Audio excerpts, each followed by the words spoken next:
Bon, je vais me présenter tout d'abord. Je m'appelle Maher Al-Sharif, je suis historien palestinien. Je travaille à l'Institut français du Proche-Orient à Damas. Je suis d'une famille des réfugiés palestiniens et je suis né à Damas. Avant de commencer, je vais faire deux remarques méthodologiques. La première, je crois qu'on doit faire attention quand on parle de civilisation alternative, faire attention de faire l'amalgame entre cet espoir d'arriver à une civilisation alternative et les propos des postmodernistes. Parce que pour moi, la modernité reste notre horizon, la modernité reste l'horizon de cette civilisation alternative. La deuxième remarque, aussi méthodologique, concerne le concept de la modernité occidentale. Moi, je ne crois pas à une modernité occidentale, moi, je crois à une modernité humaine. La modernité naît en Occident, c'est vrai, mais elle est devenue un acquis humain. Cet acquis humain a été réalisé grâce à l'apport de plusieurs peuples, de plusieurs nations, de plusieurs cultures.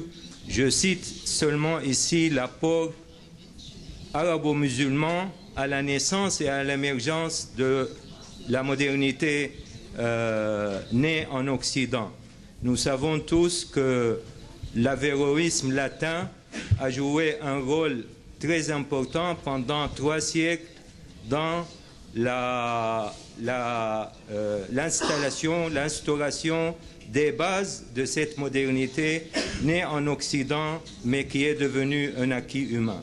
Bien sûr, il faut dire que l'Occident, en prenant la forme du colonialisme, en prenant la forme de l'exclusion, de la discrimination, a nié ces valeurs humaines, ces valeurs de la modernité. Mais parler d'une modernité occidentale et d'une modernité orientale, je crois que ceux qui aspirent à une civilisation alternative ne doivent pas tomber dans ce piège. Maintenant, je vais proposer quelques principes pour comment je conçois cette civilisation alternative. Le premier principe, c'est le droit, bien sûr, banal, qui doit être banal, le droit des peuples à disposer d'eux-mêmes et à choisir librement leur voie de développement. Il n'est pas humain, il n'est pas juste que mon peuple, le peuple palestinien, reste le seul peuple qui encore ne jouit pas de son droit à l'autodétermination et à la création d'un État indépendant.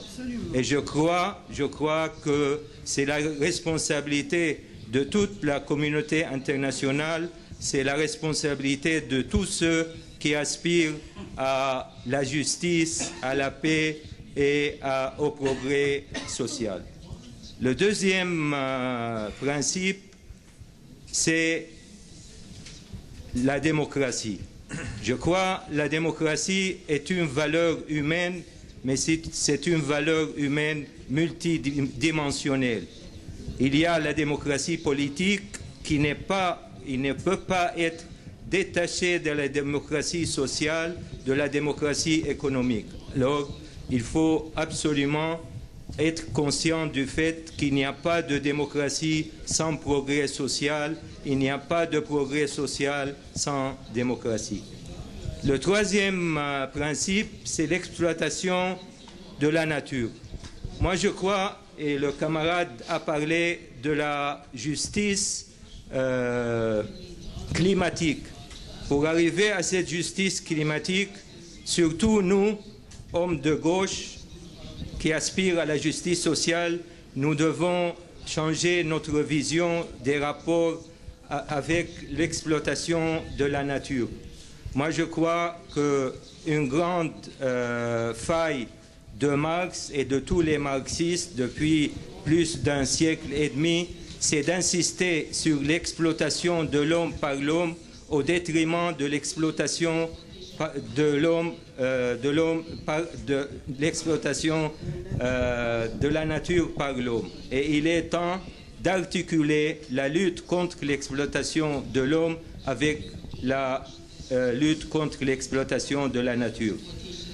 Le quatrième principe, c'est revoir le concept du progrès. Moi, je crois qu'on sent depuis un certain temps que le progrès n'est pas porteur du meilleur, mais il est porteur du pire aussi. Pour ça, il faut marier toute évolution scientifique et technologique avec une éthique qui contrôle les voies de cette évolution. Il n'est plus envisageable de laisser la science et la technologie s'évoluer sans un contrôle éthique pour préserver l'humanité, pour préserver nos valeurs de la modernité. Je termine. Le dernier principe, c'est d'aspirer à ce que j'appelle une métaculture, c'est-à-dire une culture humaine qui se place au-dessus de toutes les cultures, mais en reconnaissant la diversité culturelle et en tenant compte du fait qu'il n'y a pas et il n'y aura pas aucune culture de par le monde qui peut se prétendre une référence universelle pour les peuples et les nations. Et je vous remercie.